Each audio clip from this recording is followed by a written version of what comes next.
বাড়ি ঘর পুরো ভেঙে গেছে। সবাই বলে একটা বাড়ি তৈরি করো। আচ্ছা, তারা গরিব মানুষ, তোমার পয়সা কড়ি কোথায় পাবো? সংসার চালাবে না, পয়সা কড়ি জোগাড় করবো না বাড়ি তৈরি করবো? আচ্ছা, এভাবে চালাতে হয়। সাপ তো আছে, আছে, হ্যাঁ সাপ দিয়ে আছে। তো এইটুকু বাচ্চাকে নিয়ে থাকেন, কষ্ট তো হয়। কষ্ট, প্রচুর কষ্ট হয়। পৃথিবীতে কত ধরনের মানুষ আছে, তাই না? প্রতিটা মানুষের জীবনযাত্রা কিন্তু ভিন্ন। আমরা প্রায়শই লক্ষ্য করি না, কিছু সংখ্যক মানুষ বলে আমি এই কষ্টে আছি, আমি ওই কষ্টে আছি। অ্যাট লাস্ট আমাদের মাথার উপর তো ছাদ রয়েছে, কিন্তু কিছু সংখ্যক মানুষ রয়েছেন যিনারা কতটা কঠিন পরিস্থিতির সঙ্গে লড়াই করে বেঁচে আছেন, এই ভিডিও তার জলজ্যান্ত প্রমাণ। বাড়ি আছে কিন্তু ছাদ নেই, দেওয়াল আছে কিন্তু দেওয়ালে মাটি নেই, বাসন আছে কিন্তু খাওয়ার নেই। এইভাবে প্রতিটা রাত, দুইটা দিন, প্রতিটা মুহূর্ত এনাদের দুর্যোগের সঙ্গে লড়াই করে বেঁচে থাকতে হয়। দয়া করে কেউ ভিডিওটা স্কিপ করবেন না, পুরো ভিডিওটি দেখার অনুরোধ রইল। এবং যারা নতুন, অবশ্যই চ্যানেলটিকে সাবস্ক্রাইব করে পাশে থাকবেন।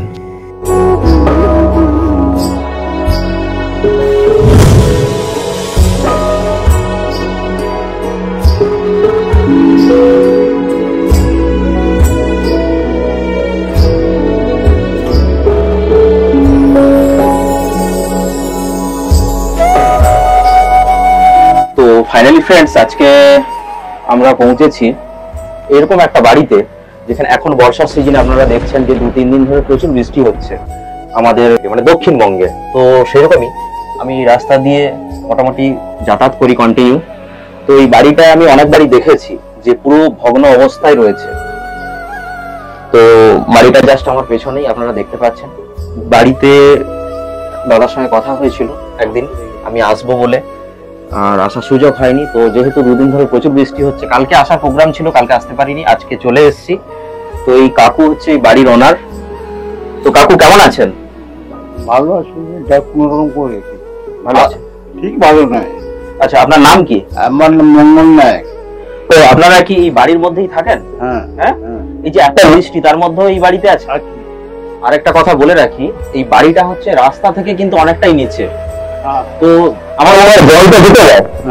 না, জল বাড়িতে জল ঢুকে যায়, বাড়িতে জল ঢুকে যায় মোটামুটি। মানে রাতে মোটামুটি যে কোনো কাটিয়ে দিয়ে বসে বসে কাটিয়ে দিই আর কি। আচ্ছা আচ্ছা আচ্ছা। তারপরে যখন জল কমে তখন একটু দেওয়ার হয় জল, তখন আমরা আচ্ছা ঘুমাই। তখন রাতে সারা রাত কি জেগে থাকে? সারা রাত জেগে থাকতে হয়, কেন জল ঢুকে যায় বাড়িতে। এখন এইটুকু বাচ্চাকে নিয়ে সারা রাত আপনারা জেগে থাকেন? হ্যাঁ, তাহলে কেমন কঠিন পরিস্থিতির মধ্যে দিয়ে এনারা যাচ্ছেন আপনারা বুঝতেই পাচ্ছেন। তো বাড়ির মধ্যে আমরা অবশ্যই যাব এবং আপনাদের দেখাবো বাড়ির কন্ডিশন কেমন কি।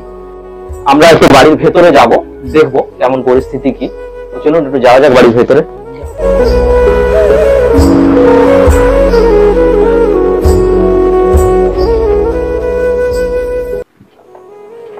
তো ফ্রেন্ডস, এই বাড়ির মধ্যে আমি প্রবেশ করলাম, মানে এমন পরিস্থিতিতে উনি থাকেন, সত্যি কথা বলতে কি আমি দাঁড়াতেও পাচ্ছি না। ঠিক আছে, ওপরে পুরো মাথা লেগে যাবে। এবং আমি দেখাতে বলবো দাদাকে, ওইদিকে পুরো বাড়ি ঘর পুরো ভেঙে গেছে। আপনি কি এইরকম অবস্থার মধ্যে থাকেন? আপনারা এখানে থাকি, এইভাবে মোটামুটি থাকি আমরা। আচ্ছা, হ্যাঁ, যখনই পারে আসে দেখে যায়। আচ্ছা, হ্যাঁ, সবাই বলে একটা বাড়ি তৈরি করো। আচ্ছা, তারা গরিব মানুষ, তোমার পয়সা কড়ি কোথায় পাবো? সংসার চালাবে না, পয়সা কড়ি জোগাড় করবো না বাড়ি তৈরি করবো? আচ্ছা, এভাবে চালাতে হয়। এবারে খেতে পাই কি একদিন খেতে পাই না, এর মধ্যে যেতে হয় আর কি। এরকম অবস্থার মধ্যে দিয়ে থাকেন? হ্যাঁ, এই সাপ খোপের উপদ্রব এত? হ্যাঁ, তো সাপ তো আছে, আছে, হ্যাঁ সাপ দিয়ে আছে। তো এইটুকু বাচ্চাকে নিয়ে থাকেন, কষ্ট তো হয়। কষ্ট, প্রচুর কষ্ট হয়। তো দেখছেন কেমন পরিস্থিতির মধ্যে দিয়ে উনি আছেন, একজন বয়স্ক বাবা। এবং আপনার মা আছেন? না, মা নেই। মা নেই, তাহলে আপনি থাকেন, আপনার ছোট একটা বাচ্চা আছে, আপনার স্ত্রী আর আমার বয়স্ক বাবা রয়েছেন। একটু এদিকে যাওয়ার চেষ্টা করবো। এটা কি রান্নাঘর আপনার? এই রুমটা একটু দেখাতে বলবো, প্লিজ একটু দেখাবো। এই হচ্ছে দেখুন রুমের অবস্থা, কেমন রুমের অবস্থাটা একটু দেখে নিন। এইখানে বিভিন্ন ভগ্নাংশ জিনিসপত্র রয়েছে, মাটি পুরো স্যাঁতস্যাঁতে। এবং এই হচ্ছে খড়ের চালা, এবং বৃষ্টিও প্রচুর পড়ে। ওপরে পেপার দেওয়া আছে, আপনারা দেখেছেন। এবং এই দেখুন, মানে এখানে সঠিকভাবে আপনি দাঁড়াতে পারবেন না, ওপরে পেপার রয়েছে, এইরকম বিছানাপত্র সব রয়েছে। তো এই হচ্ছে সেই ছোট্ট শিশু, এই শিশুটাই বাড়িতে থাকেন। আর দিদি, আপনি তো থাকেন না এই বাড়িতে? আচ্ছা আচ্ছা, কষ্ট হয় আপনার? আচ্ছা আচ্ছা, তো এইটুকু বাচ্চাকে নিয়ে দেখুন কেমন পরিস্থিতিতে ওনারা থাকেন। আর একটু যাবো আমরা সামনের দিকে। এইখানে এইখানে কি রান্না ফান্না হয় নাকি? এখানে রান্না ফান্না হয়। আচ্ছা আচ্ছা, দেখছেন কেমন পরিস্থিতি, এই যে কাঠ, পুরো অবস্থা দেখুন কেমন। এই হচ্ছে পুরো বাড়ির ভেতরের অবস্থা। এইদিকে জামা কাপড় রয়েছে এবং শোয়ার রুমটা আপনাদের দেখাবো জাস্ট। এই দেখুন, এইটা হচ্ছে শোয়ার রুম।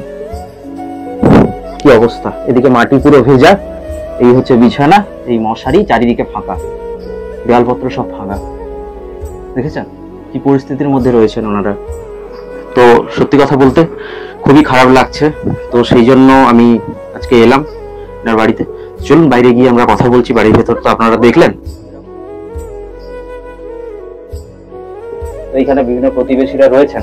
তো দাদা, আপনারা তো দেখছেন দীর্ঘদিন উনি আছেন এরকম অবস্থায়।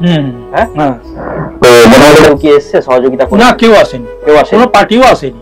আচ্ছা, কেউ সহযোগিতার হাত বাড়ায়নি না।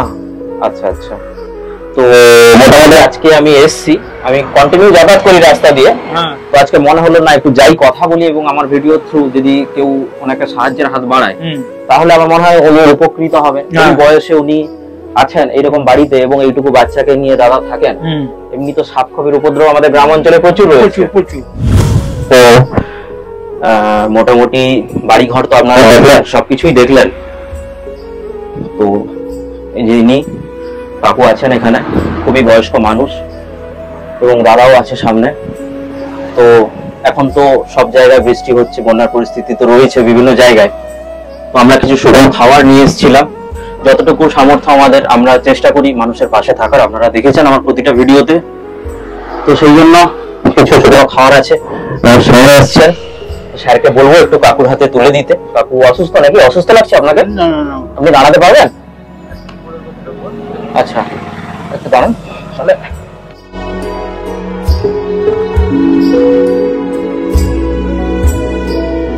তো স্যারকে বলবো একটু কিছু শুকনো খাবার কাকুর হাতে তুলে দিতে।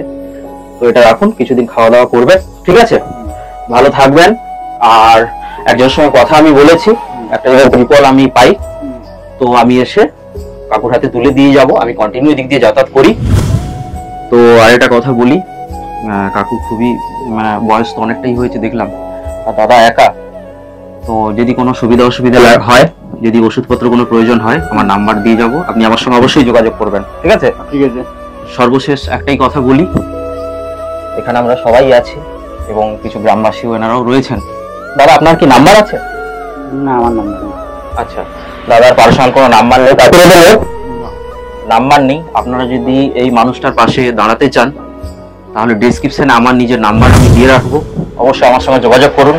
এবং কেউ যদি কিছু খাওয়ার বলুন, কিছু যে কোনো পরিষেবা আপনারা যদি চান দিতে, আমার সঙ্গে যোগাযোগ করে অবশ্যই পাঠাবেন। আমি অবশ্যই এনার হাতে আমি তুলে দিয়ে যাব। এটাই আমার কাজ, এটাই আমি সোশ্যাল নিয়ে যেহেতু কাজ করি আপনারা জানেন। এবং আরেকটা কথা বলি, পশ্চিম মেদিনীপুরের যে কোনো সরকারি আধিকারিক যদি ভিডিওটা দেখে থাকেন তাহলে অবশ্যই এনাদের পাশে দাঁড়ান। বর্ষার সময় এইরকম, শুধু এরকম নয়, এরকম প্রচুর মানুষ রয়েছে বন্যার জলে ভেসে যায়, বাড়িঘর থাকে না, স্কুলে আশ্রয় নেয়, বিভিন্ন জায়গায় আশ্রয় নেয়। তো এই সকল মানুষের পাশে একটু এসে আপনারা দাঁড়ান। আপনাদের হাতে অনেকটাই ক্ষমতা, আমাদের হাতে হয়তো ওইটুকু ক্ষমতা নেই, যতটুকু আছে ততটুকু চেষ্টা করেছি। তো একটু এগিয়ে আসবেন, এই সকল মানুষের পাশে দাঁড়াবেন, এটাই আপনাদের কাছে রিকোয়েস্ট। কারণ আপনারা সরকারি আধিকারিক, আপনাদের সেই জায়গায় রাখা হয়েছে, জনগণ রেখেছে আপনাদেরকে। তো একটু আপনাদের কাছে রিকোয়েস্ট করব আমি। এবং সবাই ভালো থাকবেন, সুস্থ থাকবেন। এই বৃষ্টির সময় সাপ খোপের প্রচুর উপদ্রব রয়েছে, একটু সাবধানে সবাই থাকবেন। আর যদি ওই মানুষটার পাশে আপনারা দাঁড়াতে চান তাহলে ভিডিওটা কিন্তু বেশি বেশি করে শেয়ার করতে হবে আপনাদেরকে। ভিডিওটা একটু শেয়ার করে দিন বেশি বেশি। সবাই ভালো থাকুন, সুস্থ থাকুন। জয় হিন্দ।